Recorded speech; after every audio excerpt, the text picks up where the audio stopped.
Welcome to my chart reaction vlog. For today's video ang ating pag-uusapan ay patungkol kina Min at Alden.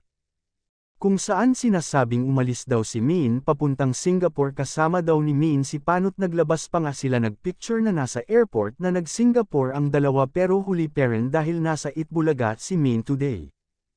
Ayan po ang resibo, naka-live po sila ngayon, akala siguro nila hindi natin malalaman ang katotohanan, nasa Pinas lang pala si Min.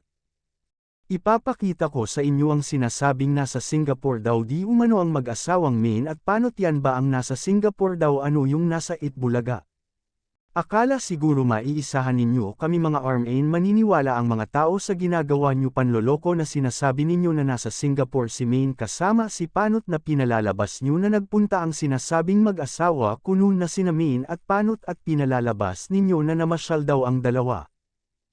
Pinalalabas nila na nasa Singapore daw si Min ngayon pero naka-live ang Itbulaga today at kitang-kita natin na nasa Itbulaga si Min. Okay sana kung nakatape sila o pinapalalabas nila na naka-live pero hindi para.